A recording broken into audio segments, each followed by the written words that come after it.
안녕하세요. 사연 읽어주는 남녀입니다. 오늘도 와주셔서 감사드리며 그럼 오늘의 사연 읽어보겠습니다. 요즘에는 거의 핸드폰만 들여다보고 있어서인지 텔레비전을 잘 안 보게 돼요. 그 덕에 이곳 사연 남녀도 알게 되었고요. 눈, 귀 둘 다 사용하고 응시하는 게 지치는 나이가 된 것 같아요. 길게 텔레비전을 볼 시간이 없기도 하지만 실감나게 재미난 게 없더라고요. 드라마도 시시하고 그렇다고 개그 프로도 웃기지도 않고 뉴스도 그저 그렇고요. 그렇게 억지로 꾸며낸 것들은 이제 속내가 다 보이고 꼭 점쟁이처럼 마치게 돼서 시시해요. 나이를 먹어가면서 담이 세진 건지 뭔지 뭐든 다 시시걸렁합니다. 그나마 다른 사람들의 솔직하고 거짓 없는 인생사를 듣고 공감도 하고 웃기도 울기도 하는 게 재미나요. 실감나잖아요. 제게도 일어날 수 있는 일들 같고요. 서론이 너무 길었지만 이처럼 텔레비전을 잘 안 보던 제가 며칠 전에 우연히 발가락으로 리모컨을 누르게 되었습니다. 청소기 돌리면서 눌렸는지 갑자기 웅성웅성 사람 소리가 들리대요. 그것도 영어로요. 텔레비전은 저희 바깥 양반이 매일 보는데 리모컨을 또 제자리에 안 두었나 보더라고요. 텔레비전을 끄려고 리모컨을 들었는데 보이는 영상 오른쪽의 제목이 아마겟돈이라고 적혀 있었습니다. 저 어릴 때인가 좀 커서인가 들어본 제목인데 영화예요. 미국인들 나오는 어차피 보지도 않을 거 막 끄려다가 그놈의 제목이 어찌나 제 뇌리에 꽂히던지 아주 오래전 저의 이야기들이 파바박 하고 떠올랐습니다. 영화의 제목인 아마겟돈이라는 말이 성과 악이 싸우는 최후의 전쟁터라 합니다. 전쟁터, 제가 전쟁을 겪어본 세대는 아니지만 어쩌면 아마 적어도 갯돈에 관해서만은 크나큰 전쟁을 치른 적은 있었더랬죠. 우연히 보게 된 영화 제목으로 제 사연을 시작하려니 조금 쑥스럽기도 하네요. 영화만큼 블록버스터급은 아니지만 제 인생을 크게 좌지우지할 만했던 사건을 하나 여러분들께 말씀드리려 합니다. 제가 어릴 적에 저희 엄마께서 개를 드셨었는데 그 갯돈이 다 날아가 버렸었거든요. 그래서 그 일로 인해 집안이 많이 힘들었었습니다. 그것도 아주 오랜 시간 모두가 힘들었었어요. 그렇다고 해서 집안이 쫄딱 망하는 정도까지는 아니었습니다만 돈 때문에 저희 가정이 거의 망가졌다랄까요? 저희 엄마는 돈을 잃고 우울증을 오래간 알아오시고 약도 드셨었어요. 정신 상태가 안 좋으니 예민해져서 아버지와 자주 다투셨고 사이도 많이 틀어졌습니다. 그 정도로 최후의 전쟁인 아마겟돈 못지않은 아마 그 갯돈에 대해서 말씀드리겠습니다. 저희 아버지는 평범한 회사원이셨고 어머니는 부업을 조금씩 하시면서 저와 오빠를 키우셨어요. 참 알뜰하고 꼼꼼하셨죠. 그래서인지는 몰라도 저와 오빠가 필요한 건 엄마께 말씀드리면 바로 살 수 있었습니다. 한마디로 부유했던 거죠.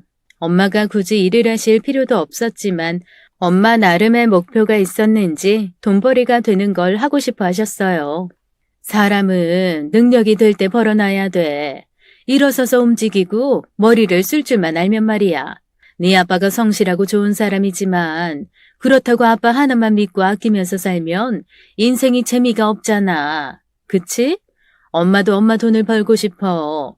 돈이라는 건 벌라고 존재하는 거니까. 물론 쓰기도 하지만 아빠가 벌어오는 돈으로 엄마가 집안일하고 너희 키우는 데다 써야지. 어디 허튼 데 쓰면 아빠한테 미안하잖아. 그렇다고 허튼 데 쓰겠다는 마음도 아니야. 엄마는 돈 모아서 나중에 가게 하나 차릴 거야. 그래서 아빠가 엄마 믿고 일도 쉴 수 있고 그랬으면 좋겠어. 엄마는 막연히 가정주부로 살고 싶지 않으시다는 포부를 보이셨어요. 집에서 엄마로서만이 아닌 금전적으로 가족들이 기댈 수 있는 존재가 되길 바라셨던 작은 꿈을 가지고 계셨습니다. 그래서 엄마는 살림도 잘하셨고 부지런히 부업도 하셨어요. 그리고 어느 날인가 개 하나를 들었다면서 아버지께 마구 자랑도 하셨어요. 그때만 해도 엄마는 정말 소녀처럼 꿈이 가득 차 보였습니다. 아버지도 엄마가 허튼 짓 하는 사람이 아닌 걸 알기 때문에 응원을 해주셨지 비난하거나 하지 말라고 말리시지는 않으셨습니다. 당신이 어련히 잘하겠어. 아니, 내가 주는 쥐꼬리 같은 월급도 당신이 처제들이랑 개들어서 불려주곤 했었잖아. 나는 뭐 떼부자까지는 바라지 않아도 당신 믿어. 그러니까 새로 든 개도 잘해봐. 아니, 나도 도와줄 수 있으면 도와줄게. 아니, 파이팅! 엄마는 외가댁에서도 삼촌들 이모들과 개를 들고 있었어요. 한 번씩 그 개원들과 여행도 다니고 개돈을 타서 외할머니 생신 선물도 사드렸죠. 아버지 월급이 아닌 개돈으로도 그 비용을 해결하시곤 하셨습니다. 제가 잘 모르기는 하지만 적어도 엄마가 그 개돈을 알차게 잘 이용하고 있다는 생각은 들었어요. 그래서 어릴 적 제 뇌리에 개라는 것은 은행보다 좋은 것이었습니다. 특히나 엄마가 개돈을 타는 날이면 덕보는 사람이 저와 오빠였거든요. 개돈 타는 날은 저와 오빠가 10만 원이라는 거금의 용돈을 받는 날이었습니다. 야, 이 개돈 타서 엄마가 용돈 주면 뭐 할 거냐? 나는 이번에 바지 살 거야. 내 용돈 모아놓은 거랑 엄마가 주는 돈 합치면 간당간당하기는 하지만 살 수는 있겠다. 아니, 만약에 나 좀 모자라면 네가 조금 빌려줄 수 있어? 아니, 빌려주면 오빠가 다음 달 용돈 받을 때 이자 붙여서 갚을게. 어때? 괜찮지? 싫어. 오빠 저번에도 분명히 이자 붙여서 갚는다고 했는데 안 그랬잖아. 급하게 살 거 있어서 미안하다고. 빌린 돈만 딱 갚았었잖아. 나는 말 바꾸는 사람이랑 절대로 거래 안 해. 내가 손해볼 짓을 왜 해?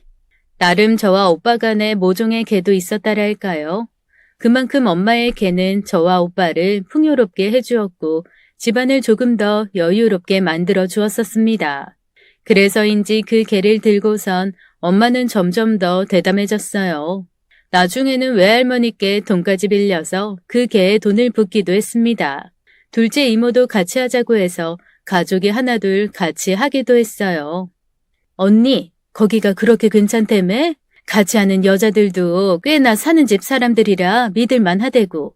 언니네 집도 이사하고 웬일이냐고. 형부 월급만으로 그거 어림없잖아. 그치? 좋은 거 혼자만 하지 말고 나도 좀 끼워주라. 거기 정원 다 찬 거 아니지? 글쎄, 거기 개주한테 한번 물어나 보게. 그런데 개 드는데 조건 있거든. 우리 동네 사람이어야 하는데 특별히 내가 백을 좀 써보지 뭐. 호호.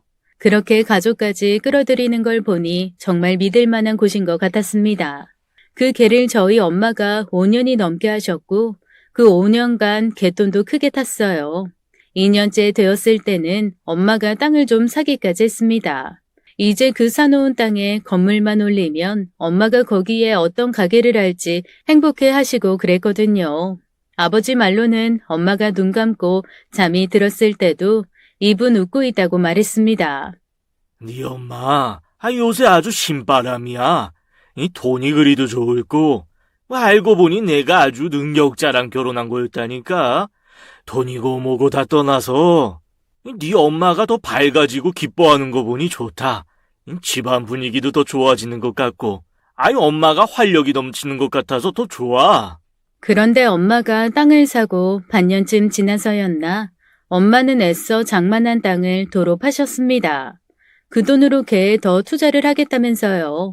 고작 작은 땅 하나 갖고 있는 게 시시하다고 했습니다. 여보, 내가 맨날 말하는 장씨 있잖아. 그 엄청 잘 사는 사모님. 그 사모님이 베트남에 유명한 땅이 있는데 그 땅이 엄청 껌값으로 나왔대. 그래서 우리도 그 땅을 살 수 있다나 봐. 내가 샀던 땅은 고작 5평도 안 됐었잖아. 그런데 내가 이 땅 팔아서 투자하면 베트남에 내 이름으로 300평이 넘는 땅을 살 수 있다는 거 있지? 에이, 그건 좀 억지다. 어떻게 한국에서 5평인 게 조금 더 보탠다고 300. 말도 안 되지. 그거는 정말로. 하지마, 그거. 이상하게 찜찜해. 하지마, 진짜. 알겠지? 사람이 너무 욕심을 부리면 못 써. 그리고 베트남에 그 큰 땅 사두면 뭘 할 거야? 당신은 나랑 애들 버리고 베트남 가서 살 거야? 그럴 거야? 아버지가 굳고 반대를 하셨고 제가 옆에서 듣기에도 좀 아닌 것 같다는 생각이 들었습니다. 하지만 그때 저는 고작 중학생이었고 고등학생인 오빠는 크게 관심이 없었죠. 둘 다 그저 엄마의 개돈 타는 날만 바라고 있었을 뿐. 그 일이 있고 엄마는 아빠의 반대 때문에 그 투자는 하지 않은 듯 했습니다. 두 분 다 별 말씀이 없으셨고 한동안 조용했었죠. 그러다가 그 조용했던 집안에 처음으로 큰 소리가 오고 가게 되었습니다. 제가 태어난 이래로 단 한 번도 부모님이 싸우시는 걸 본 적이 없었는데 엄마는 욕을 막 하셨고 아버지도 고함을 지르시면서 싸우는 걸 듣게 되었어요.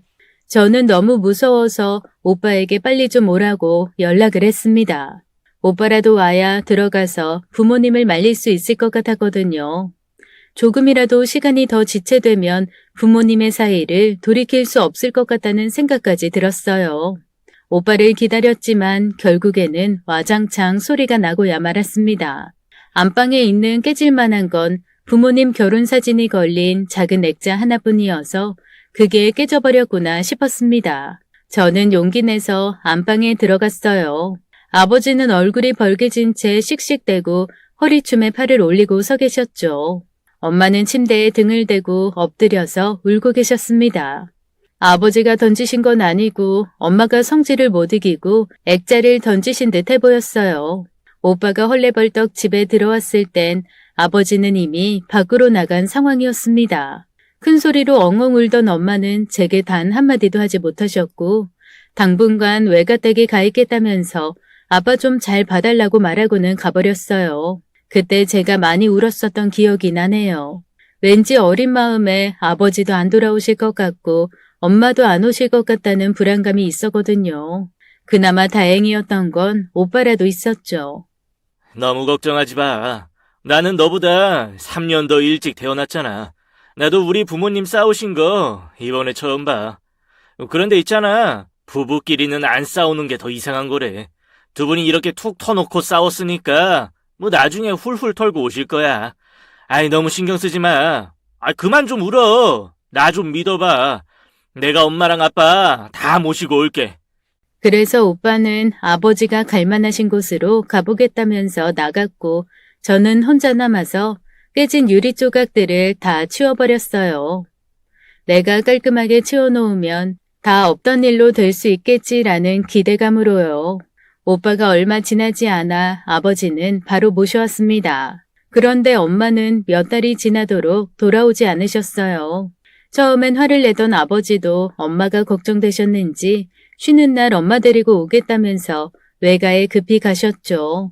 그리고 매번 아버지 혼자서만 돌아오셨습니다. 엄마가 몸이 많이 안 좋고 정신적으로 충격을 너무 받아서 조금 더 외가에 있다가 오신다고 하셨습니다. 너희가 그렇게 많이 어린 것도 아니고 솔직하게 이야기해 줄게. 엄마가 갯돈을 좀 많이 잃었어. 사기를 당했지.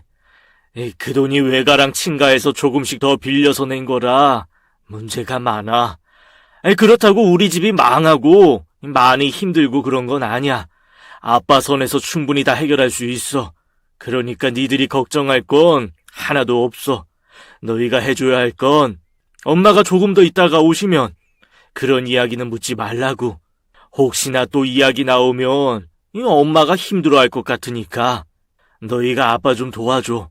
알겠지?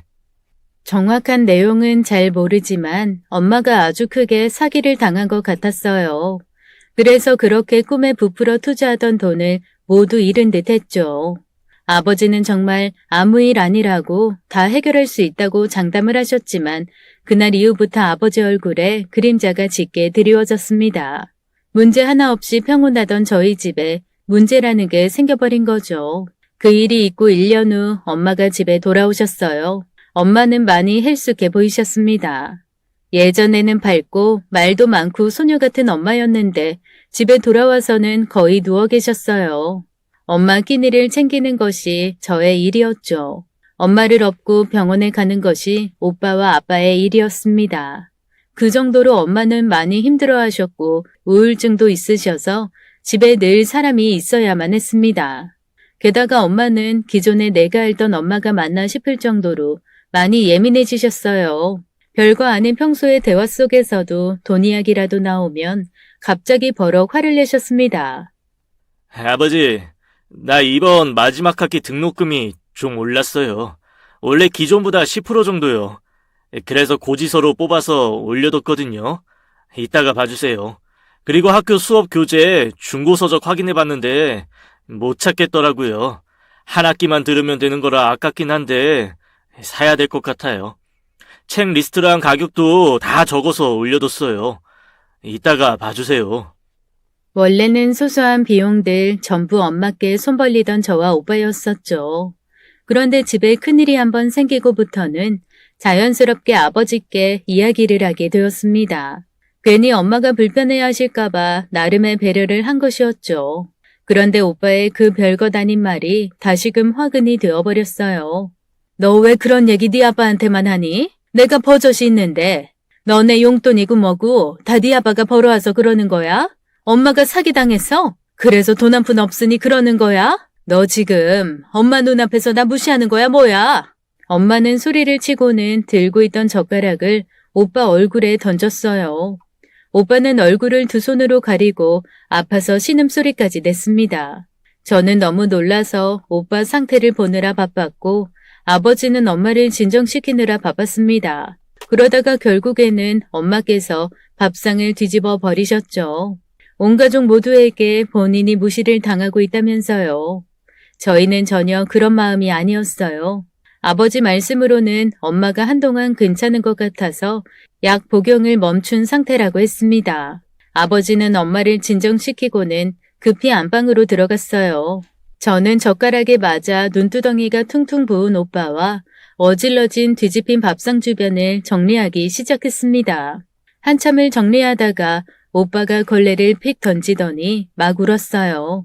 집에 들어오면 숨이 막혀서 집에 오기가 싫다고 말이죠. 엄마 아픈 건 이해는 해. 그럴 수 있지. 그런데 대체 우리가 언제까지 이래야 돼? 나 있잖아. 이번 학기까지만 참고 있다가 집 나갈 거야. 1차로 면접 합격한 곳 있었는데 아직 이야기 안 했거든? 최종까지 되면 무조건 나갈 거야. 친할머니 댁 가까운 데로 배정받아서 차라리 거기 가서 신세 지고 살 거야. 도저히 엄마랑 더는 못 살겠어. 엄마는 제대로 미친 것 같아. 진짜 제정신이 아니야. 꼭 가족이라고 해서 무조건 봐주고 붙어 있으라는 법은 없잖아. 남은 가족들이 행복하고 편하게 지낼 방법을 찾아서 살아야지. 이게 뭐야?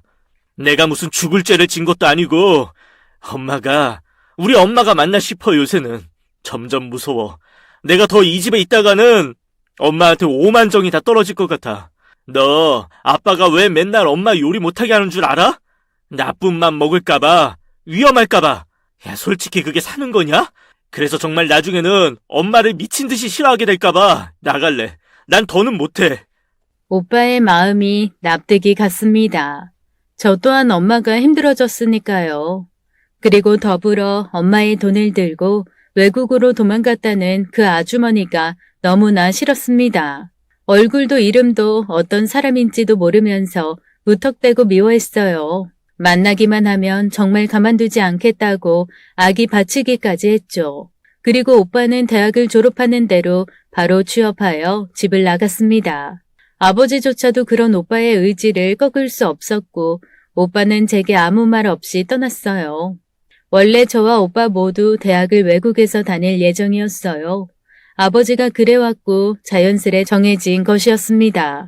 그런데 집에 그런 사기 사건이 생기면서 당연한 듯 오빠도 한국에서 학기를 다 채웠고 저도 오빠 따라서 같은 학교에 입학하게 되었어요. 1, 2년만 국내에서 다니다가 외국으로 가자던 계획이 모두 무너졌던 거죠. 그래도 저 나름 욕심이 있었기에 면목 없지만 아버지께 부탁을 드렸습니다. 저는 외국에 나가서 공부하고 싶다고 말이죠. 그러자 집이 찢어지게 가난한 것도 아니니까 조금 휘청하겠지만 그 정도는 지원해 줄 수 있다고 말씀해 주셨어요. 아버지 아직 돈 벌잖아. 그러니까 괜찮아. 네 오빠처럼 지레 미안해서 그럴 필요 없어. 하고 싶으면 해야지. 걱정은 하지 마. 네 엄마는 내가 마음 잘 잡아두고 있을게. 나아질 거야. 나아지겠지. 세월 이기는데 장사 없으니. 꼭 아버지에게 모든 짐을 떠넘긴 것 같아서 죄송하기는 했지만 독하게 마음먹고 저는 뉴욕행 비행기에 올랐습니다. 작은 고모가 뉴욕에 터를 잡고 살고 계셔서 저는 고모 가족과 함께 살게 되었어요. 그래도 아버지 성격에 여유 되는 대로 고모에게 저를 위한 생활비를 꼬박꼬박 보내주셨습니다. 그래서 정말 열심히 공부했어요. 집안일, 아버지에 대한 미안함 잠시 모른 척 하고요. 저를 보살펴 주시는 고모도 한 번씩 제 눈치를 보시며 엄마의 안부를 물으셨습니다. 그런 대화를 나누면서 저도 몰랐던 것들을 알게 되기도 했고요. 너네 엄마가 얼마나 똑똑하고 야무진 사람인데 사기치기로 작정한 사람을 어찌하겠어. 세상에는 나쁜 사람들 정말 많아. 그런데 있잖아. 그렇게 사기치고 끝까지 잘 되는 사람 없다. 분명히 땅치고 후회할 일 생길 거라고. 반드시. 이 고모가 장담한다 진짜. 너는 진짜 잘 될 거야. 이런저런 거 걱정하지 말고 넌 공부하는 것만 신경 쓰면 돼. 얼마 전에 네 아빠랑 통화해보니까 네 엄마 많이 좋아지고 있대. 네 아빠가 노력 엄청 하고 있다더라. 사람으로 상처받은 거 사람으로 치유해야지 어째. 너네 엄마 아빠 좋아 죽는 사이잖니. 서로한테 함부로 말하는 거 한 번을 내가 못 봤는데 이혼까지 생각했었다는 거 보면 지금은 진짜 많이 좋아진 거야. 어쩌면 너 여기 오고 네 오빠 따로 나가 살고 한 게 잘한 걸 수도 있어. 너희들 있으니까 신경 쓰느라 오빠랑 언니가 제대로 대화를 못했을 텐데 니들 둘 다 나가고 속 터놓고 풀었겠지. 저는 그 갯돈 사건으로 부모님이 이혼까지 생각하셨는지도 몰랐습니다. 그렇게도 단단하게 사이가 굳건했던 부모님이었는데 고작 돈 문제로 부부 사이가 그렇게 쉽게 틀어진다니 이해가 가지 않았죠. 하지만 제가 나서서 할 수 있는 일이라고는 아무것도 없다고 생각했어요. 그래서 최선으로 선택한 것이 적어도 제 자신만이라도 안정적으로 되는 것이었어요. 학업에 열중했고 그 뒤에는 취업에 매진했습니다. 그게 전부였어요. 그나마 그 덕에 저도 오빠만큼이나 빠르게 취업을 했고 취업하자마자 한국으로 돌아가려고 했었습니다. 그런데 그렇게 저 하나만 바라보고 살아가다 보니 저도 모르게 멈칫하게 되었죠. 제가 집에서 막 나왔을 때의 집안 분위기, 특히 엄마의 상태가 많이 안 좋았는데 거기서 더 나아졌다고 해도 정말 괜찮을까? 똑같이 침울해지는 건 마찬가지일 것만 같은 두려움이 있었어요. 말 그대로 저는 부모님 걱정이나 염려보다는 저 혼자 제 자신만 생각한 거죠. 그래서 아버지께는 거짓말을 했습니다. 한국으로 가려고 했는데 아무래도 이쪽에 본사가 있으니까 여기서 근무를 좀 해야 할 것 같아. 그래야 나중에 인사고과에도 좋고. 또 이제는 여기가 좀 익숙해 아빠. 최대한 노력해 볼게. 한국으로 갈 수 있게. 그때까지만 좀 기다려줘. 충분히 집으로 돌아갈 여력이 있었어요. 하지만 또다시 두려움과 책임감 같은 것들에 마음이 억눌려 아버지에게 모든 걸 맡기고 저는 피해버렸습니다. 하지만 그 회피로 인해 뉴욕에서 자리를 잡았고 큰 회사는 아니었지만 한국으로 돌아갔을 때 명함 하나 정도는 내밀 수 있겠다 싶었어요. 그리고 그 회사에서 지금의 남편을 만나게 되었습니다. 이 회사에는 한국인과 중국인이 섞여 일하고 있었어요. 남편의 첫인상을 보았을 때 당연히 우리나라 사람이 아닌 줄 알았습니다. 그 회사에 근무하는 중국인들은 대부분이 대단한 부유층 자제였거든요. 처음 봤을 때 남편은 굳이 설명하지 않아도 꽤나 사는 집 아들 같아 보였습니다. 여유는 겉에 걸친 옷가지나 장식품에서 나오는 것이 아니라 인품에서 나오잖아요. 늘 조급하고 초조한 저와는 달리 남편은 늘 얼굴에서 미소가 떠나질 않았어요. 매사에 여유가 넘치는 사람이었습니다. 한참이 지나서 사적인 대화를 나눌 기회가 생겼는데 그제서야 남편이 한국인이라는 걸 알게 되었어요. 나이는 저와 동갑이었고 제가 중학생이던 시절에 남편은 가족들과 함께 뉴욕으로 넘어왔다고 말했습니다. 태어날 때부터 부자였을 줄 알았는데 꼭 그런 것만은 아니라고 했어요. 겸손하게 말하기 위해 둘러댄 것이 아니라 어머니가 하시는 사업이 갑자기 대박이 나면서 급하게 뉴욕으로 건너오게 되었다고 했습니다. 남편은 제가 인생에서 가장 위기였던 시기에 뉴욕으로 건너와서 가장 행복한 나날을 보냈다고 말했습니다. 난 그렇게 잘 살진 않았어. 매일 돈이 없었고 힘들었지. 우리 부모님이 고생을 정말 많이 하신 거야. 특히 엄마가 고생이 많았지. 내가 여기 와서 이렇게 자리 잡고 좋은 교육을 받았던 것도 결국에는 다 엄마 덕이야.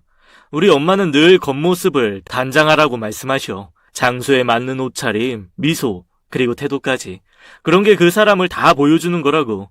그래서 지금의 내 모습은 어쩌면 우리 엄마가 만들어준 거나 다름없지. 엄마가 내 인생을 달리 만들어준 사람이야. 전에는 나 이렇지 않았거든. 다른 사람들에게 뒤처져 있어서 늘 조급해했어. 엄마로 인해서 이렇게 내가 달라진 거지. 그래서 부모님께 정말 성공한 모습 보여드리고 싶은 게 내 꿈이야. 제대로 성공해서 한국으로 돌아갈 거야. 남편은 본사 직원이 되기까지 한국으로 돌아가지 않을 거라고 했고, 저보다도 더 욕심이 커 보였습니다. 여러모로 남편에게서 본받을 점이 많았어요. 그리고 그 어떤 것보다 모든 고생을 극복하고 지금의 자리에서 최선을 다하겠다는 그의 태도가 지난날의 저와 비교가 되면서 부끄러워졌어요. 그러면서 나는 이런 지원을 받으면서도 내내 부모님을 멀리하고 피해왔던 건가 하며 부모님께 너무 죄송스럽다는 생각이 들었습니다. 남편과 가까워지고 연애를 하는 것도 중요했지만 그런 남편을 보면서 제 자신에 대해서 더 반성할 수 있었어요. 그러던 중에 한국으로 돌아갈 빈자리가 생겼습니다. 그래서 저는 주저없이 한국으로 돌아가겠다고 자원을 했어요. 한국 지사의 여직원이 필요했고 본사에 남은 한국 여직원은 저뿐이었거든요. 남편과의 이별이 서운했지만 이렇게 헤어지면 자연스럽게 멀어지겠지라는 생각이 들었습니다. 하지만 제 생각과는 달리 남편은 제가 한국으로 떠날 때 제게 약속했어요. 본사에서 한 차례의 승진을 앞두고 있는데 그것만 이루면 재빨리 한국으로 가겠다고요. 가서 제대로 다시 만나자고 했습니다. 저는 우리가 가벼운 만남이라 여겼었거든요. 진지한 만남을 말하는 남편에게 저는 또 한 번 확신을 갖게 되었고 한편으론 많이 고맙기도 했어요. 그렇게 저는 한때는 돌아가고 싶지 않았던 한국으로 저희 집으로 돌아가게 되었습니다. 대학 남은 학기부터 시작해서 취업하기까지 5년여 만이었죠. 중간중간 아버지께서 고모를 뵐 겸 겸사겸사 절 보러 오시긴 했지만 엄마와는 그동안 연락도 얼굴을 뵌 적도 없었어요. 그래서 집 문 앞에 다다르니 떨리기까지 했습니다. 엄마는 아직도 그런 모습일까, 날 어떻게 받아들일까 하고 말이죠. 초인종을 누르자 안에서 정말 오랜만에 듣는 엄마의 목소리가 들려왔습니다. 저는 용기 내서 나야 엄마 라고 말했어요. 문이 열렸고 오랜만에 본 엄마의 얼굴이 너무 안 좋아서 저도 모르게 주저앉았습니다. 제가 긴 시간 일부러 보지 않으려고 외면했던 미워했던 엄마의 몰골이 흡사 환자 같았어요. 늘 뱃살을 고민하면서 웃던 엄마가 삐쩍 말라 있었습니다. 스트레스 때문인지 머리카락도 거의 없었죠. 주저앉아서 저는 한참을 서럽게 울었습니다. 그러자 아버지도 뒤이어 나오셨고 제 맘을 알겠다는 듯이 저를 일으켜 세웠어요. 아버지와는 마지막으로 본 게 정확히 1년 전이었는데 원래도 마르셨지만 엄마 못지않게 더욱 말라 있었습니다. 너무 오랫동안 비행기 타고 와서 힘들지? 아이, 배고프겠네, 우리 딸. 얼른 들어와. 너 온다고 세상에 네 엄마가 오래간만에 요리했어. 일주일 전부터 레시피 확인하고 미리 연습도 해보고. 그 덕에 이 아빠가 네가 좋아하는 닭볶음탕을 몇 그릇을 먹었나 몰라. 몇 번을 실패했는데 다행히 너 오는 날에는 성공을 했네. 얼른 와, 얼른. 아버지는 최대한 밝게 절 맞아주셨고 엄마도 결국에 눈물을 흘리셨습니다. 서로가 서로를 달래주는 저녁 시간이 되었어요. 그리고 뒤늦게야 오빠에 대해 물었습니다. 오빠랑도 연락 안 하고 지낸 지 꽤 되었네. 나도 일하느라 바쁘고 오빠는 승진하고 더 바빠졌고 집에는 자주 왔었어? 회사 때문에 이사를 자주 했다고 했는데 할머니 돌아가셨으니 지금은 거기 안 살지? 어디로 옮겼대? 네 오빠 여자 생겼잖아. 조만간 인사 온다더라. 너한테도 말 안 했니? 만나는 여자가 꽤나 마음에 드는 모양이더라. 어찌나 나한테 자랑을 하던지 최근에 프로포즈까지 다 했다더라고. 그래도 이렇게 네가 와서 다행이다. 오빠 결혼식은 볼 수 있겠어. 녀석이 날 닮아서 쓱맥이라 장가도 못 갈 줄 알았더니 그래도 어떻게 한 사람 찾았네. 찾았어. 다행이다. 원래 오빠와 어릴 적에는 작은 것도 서로 공유할 만큼 정말 친했는데 어쩌다 이렇게까지 되었나 싶었습니다. 그렇게 기억을 돌이키다 보니 결국 우리 가족을 이렇게 멀어지게 만든 그 사기꾼이 떠올랐습니다. 그래서 엄마 주무실 때 아버지께 조심스레 물었어요. 사기꾼 신고한 거 어떻게 되었느냐고요. 아직도 계속 진행 중이야. 우리 말고도 피해자가 네 이모, 그리고 같은 계원들 5명이나 있어서. 그런데 문제는 그 사기꾼이 베트남으로 넘어가서 내내 한국으로 안 오는 모양이더라고. 조회도 안 되고 찾아지지도 않고. 우리는 거의 포기했어. 포기하는 게 사는데 더 편해서. 계속 거기에만 매달려서 살 수는 없으니까. 네 엄마도 겨우 돌아왔고. 많이 힘들었다 우리. 그렇지? 이래서 돈은 다 부질없어. 연연하면 안 돼. 잊어야 돼.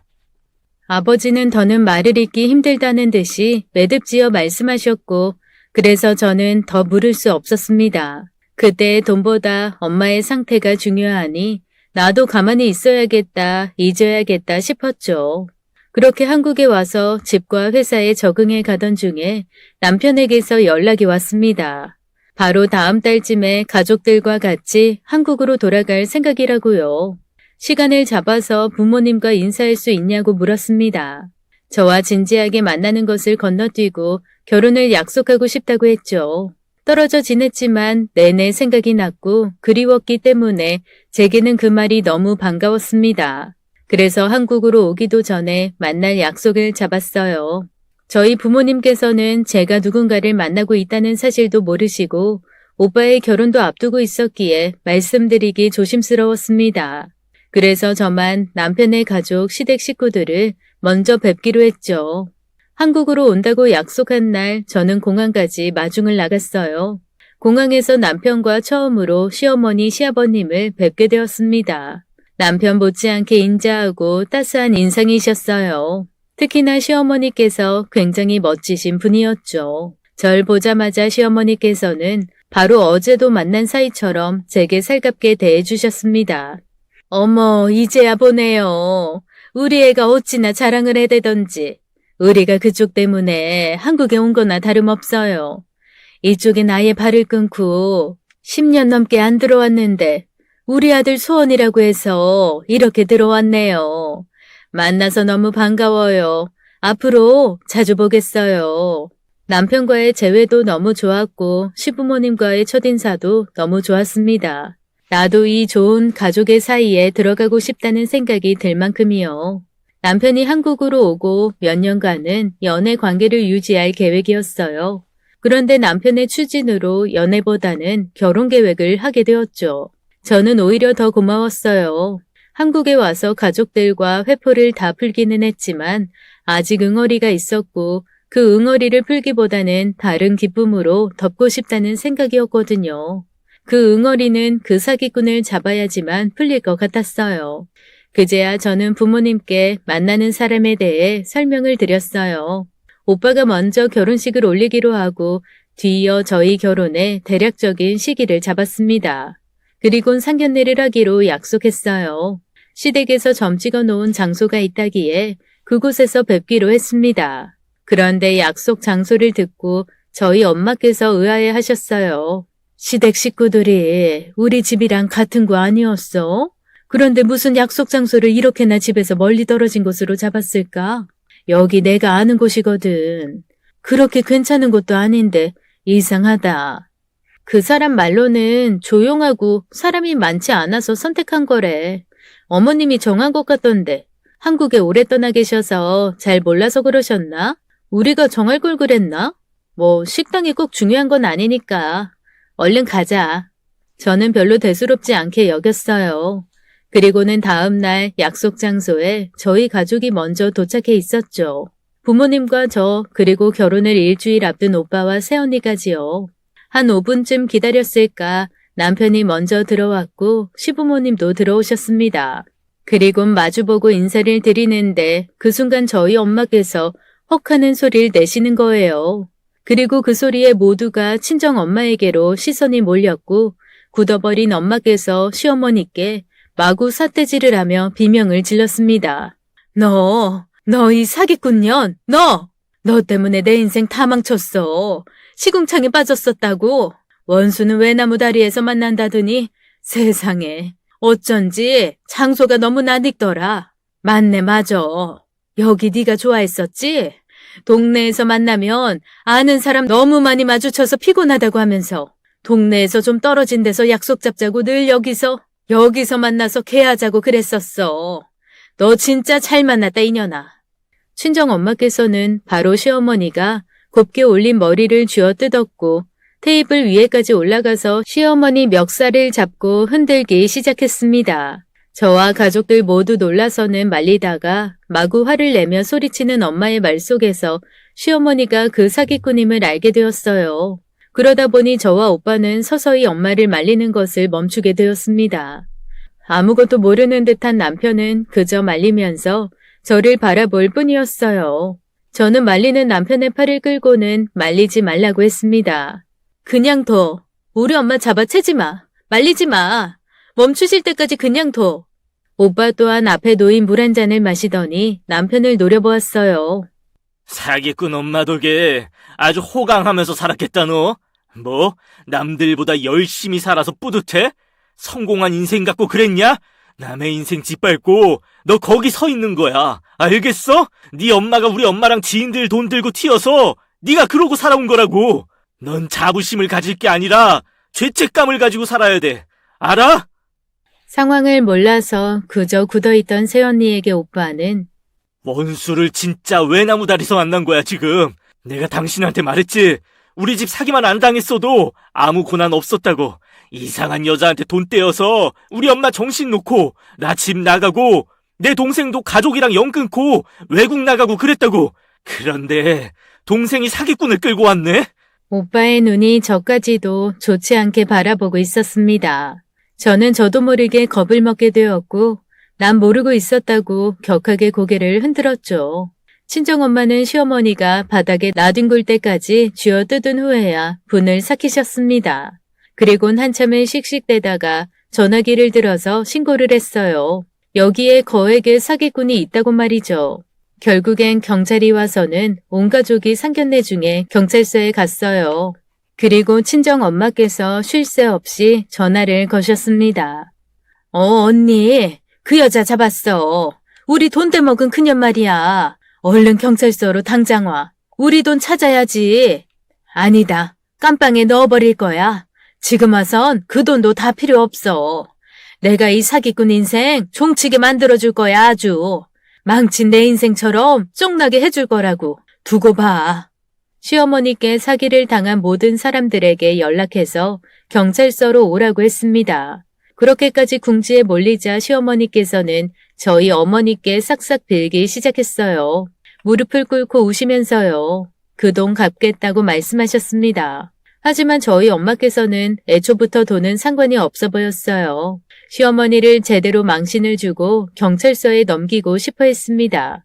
한동안 말이 없던 남편이 결국 나서서 저희 엄마께 사정사정했어요. 그냥 우연히 마주친 것도 아니고 사돈으로 만난 자리에서 벌어진 일이니 이성적으로 이야기를 나눠보고 결정을 하라고요. 그러자 저도 모르게 제가 나서서 남편을 비난했습니다. 이성? 지금 이성적이라고 말한 거야? 사기꾼 집안이 먼저 꺼낼 말은 아닌 것 같은데. 와, 당신 정말 웃기다. 꼭 자기 어머니가 위인이라도 되는 듯이 말하더니 위인이 아니라 위장인이었잖아. 사기꾼 주제에 자수성가 성공한 척? 자신만 깨끗한 척? 대단한 사람인 척 말이야. 사기꾼한테서 사기꾼 아들이 뭘 보고 뭘 그리 배웠을까? 여태 당신이 내게 말했던 모든 것들이 한순간 다 거짓이 되었어. 이 상황을 내가 어떻게 받아들여야 돼? 내가 말하지 않았어? 우리 엄마가 크게 배신을 당해서 정말 힘들었다고. 우리 가족들 모두가 죽을 만큼 괴로웠다고. 그런데 그 괴로움의 원인이 당신 어머니셨네. 진짜 기가 막히다. 이런 거 보면 신이 있긴 한가 봐. 우릴 만나게 해준 거 보니까. 상견례 전까지만 해도 사랑스럽고 미래를 함께하고 싶던 멋진 남편. 행복해 보이고 나부터도 끼고 싶어 했던 시댁의 분위기. 이 모든 게 일순간 일그러지다니 참 인생 알 수 없더군요. 그러던 중에 하나둘 피해자들이 경찰서 안으로 달려왔고 오시자마자 저희 엄마처럼 바로 시어머니 머리끄덩이를 잡았습니다. 결국엔 시어머니께서도 지쳐서 쓰러져 버렸죠. 여러 사람들에게 제대로 문매를 맞으셨으니까요. 쉴 새 없이요. 구급차에 실려가셨지만 그 누구도 걱정하지 않았습니다. 쉬하지 말라고 쓰러진 시어머니 면전에 욕을 할 뿐이었죠. 시어머니를 따라갔던 남편은 다시 경찰서로 돌아왔어요. 우선 합의를 하고 경찰을 끼지 말고 따로 이야기를 하자고 했습니다. 빚을 진 거면 다 갚고 죗값 다 치를게. 그런데 우선 우리 엄마가 아프시잖아. 쓰러지셨어. 그러니까 일말의 양보로 조금이라도 날 생각해서 나 좀 도와줘. 우리 엄마가 잘못한 거 알겠고 내가 그 덕에 잘 산 것도 다 인정할게. 그러니까 다 갚겠다고. 갚을 거 협의해야지. 손해배상 소송을 걸던 사기죄로 소송을 걸던 일단 우리 엄마부터 정신 차리고. 조금이나마 이성을 찾은 저는 남편의 부탁을 들어주었습니다. 남편은 다시 병원으로 갔고 저는 저희 가족들을 다 모시고 집으로 돌아갔어요. 적어도 더 이상 도망은 가지 않을 거라는 생각이 들었으니까요. 다른 개원분들은 우르르 시어머니가 실려가신 병원으로 갔죠. 집에 돌아와서 가족들은 한동안 아무 말도 하지 않았습니다. 새언니만이 가족들의 동태만 살피며 눈동자를 굴리고 있었습니다. 정막을 깨고 오빠가 먼저 입을 열었어요. 너 그 자식이랑 영 끊을 거지? 이 지경까지 왔는데 결혼하겠다는 둥 그런 미친 소리 안 하는 거지? 사기꾼 자식이면 그 자식도 우리 돈 가지고 그렇게 편하게 살았다는 거나 마찬가지야. 우리가 어릴 때 엄마 일로 힘들고 아파할 때 그 자식은 그 돈으로 조기 유학 가서 떵떵거리고 살았다는 거라고. 그걸 다 알고도 네가 결혼할 수 있겠어? 지금 이 말은 진심이다. 결혼을 한다고 쳐도 너 아마 계속 생각날 거야. 지금은 그놈을 사랑하고 다 좋을지 몰라. 하지만 결혼하고 조금씩 마음이 풀어지면서 하나부터 10까지 거슬리는 것들이 있을 거라고. 분명해. 그러니까 일찌감치 네 마음 정리하는 게 좋을 거다. 그 자식 집안을 위해서라도, 우리를 위해서라도, 특히나 널 위해서. 오빠 말이 틀린 건 하나도 없었어요. 물론 시어머니 혼자만의 잘못이긴 합니다. 하지만 시어머니의 사기친 돈으로 외국까지 건너갔던 시댁 식구들이 그 사실을 몰랐을 리가 없었죠. 물론 상견례 때 보니 정확한 내막은 모르고 있었던 듯 보였지만요. 한패다 아니다가 문제가 아니라 뭘 어떻게 해도 남편과 저는 끝내야 하는 상황이었습니다.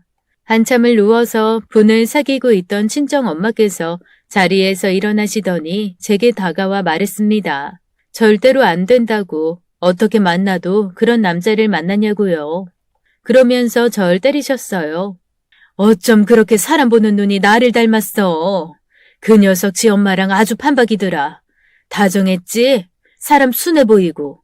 그런 사람들이 사기 쳐먹는 거야. 내가 겪어보니 그렇더라.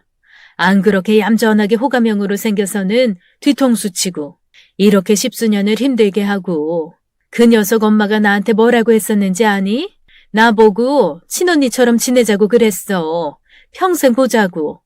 이렇게나 맘맞는 사람 처음 만난다고 말이야. 간이고 쓸개고 다 빼줄 것처럼 굴었었지. 그 녀석도 너한테 어떻게 했을지 내가 아주 훤히 다 보인다 보여. 아유 속 터져. 그 집안은 우리랑 뭔 원수를 진 건지 몇 대를 사기쳐먹는 거야 정말. 아유 속병이 또 도지게 생겼어 또.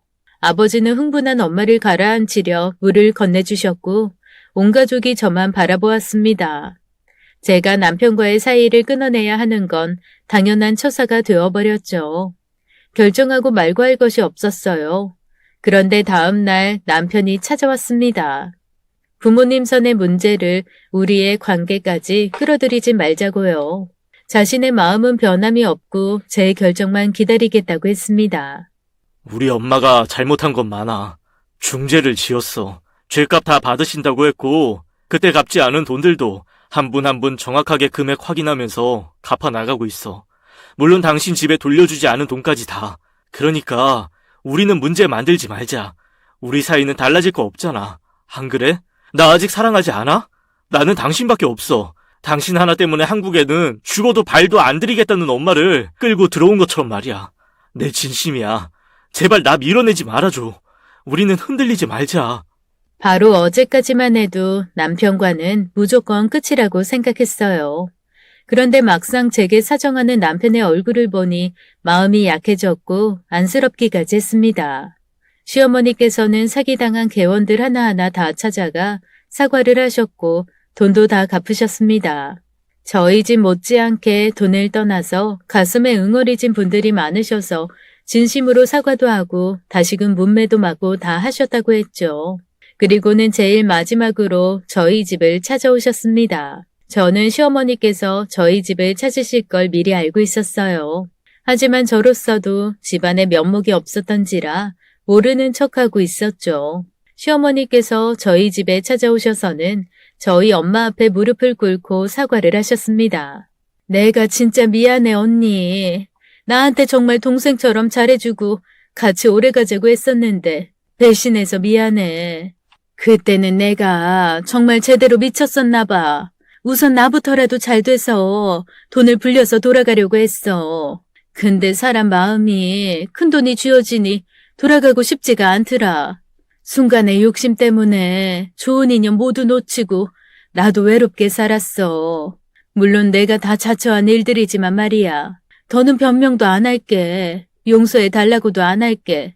다만 우리 애들, 내 아들은 나로 보지 말아줘. 우리 아들은 하나도 몰랐고 아무것도 모르고 컸어.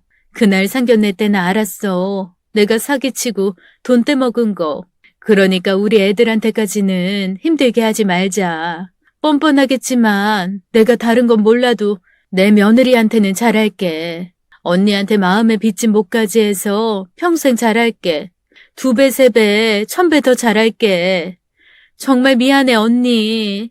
시어머니께서는 계속 우시면서 저희 엄마께 싹싹 비셨고 저희 엄마는 보기도 싫다면서 방 안으로 들어가셨어요. 그렇게 시어머니께서는 몇 날 며칠이고 계속 찾아오셨습니다. 제가 있을 때는 문을 열어드리지만 제가 없을 때는 문전박대를 당했다고 들었어요. 나중에는 아버지도 마음이 약해지셔서 시어머니 말을 들어주자고 엄마를 달래셨어요. 당신이 상처 많이 받았고 아직도 배신감에 몸도 마음도 힘들어하는 거 잘 알아.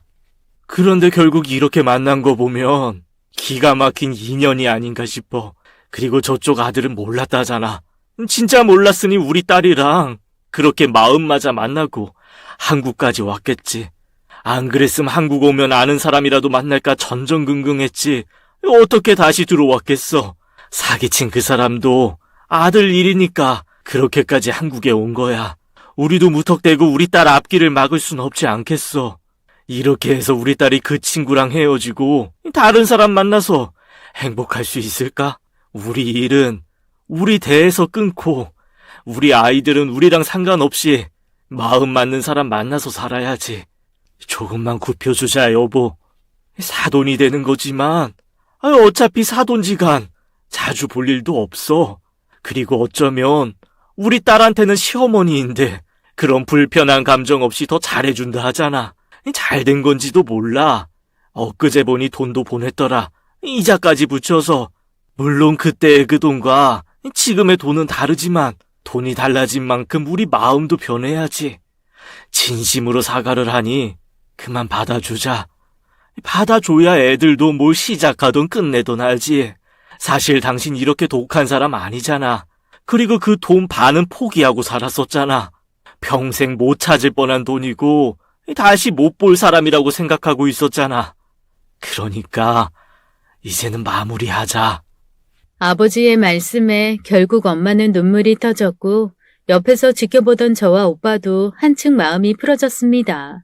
평생의 원수로 막연히 생각하기에는 시어머니께서 정말 진심으로 사과를 하셨어요. 저희 엄마가 소금도 뿌리고 물도 뿌리고 심한 욕도 다 내뱉으셨는데 저와 남편의 사이를 위해서 다 받아들이셨습니다. 저희 부모님도 막연하게 악한 분들은 아니신지라 끝내는 마음이 약해지셔서 그만하기로 하셨어요. 저희 부모님 포함해서 개원 대부분의 분들이 합의를 해주었고 사기 사건은 쌍방 합의로 잘 마무리 지어졌습니다. 합의하기까지 3년 정도 걸렸었어요. 정말 콩밥 먹이겠다 오기 부렸던 분들도 시어머니와 시댁 식구들의 사과에 결국에는 용서를 해주었죠.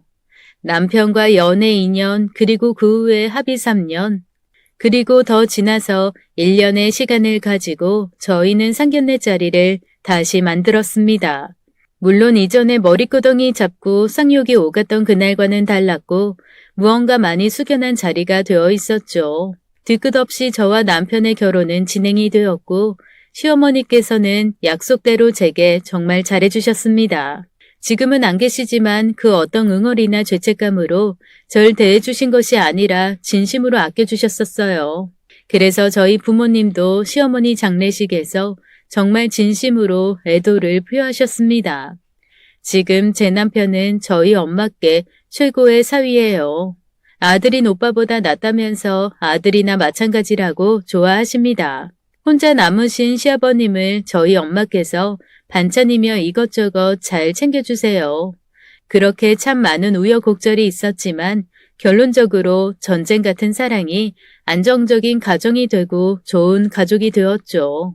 원수에게 귀한 딸을 시집 보낸다는 게 쉬운 결정은 아니었을 것 같은데요. 사연자님의 부모님께서 마음이 아주 넓으신 것 같습니다.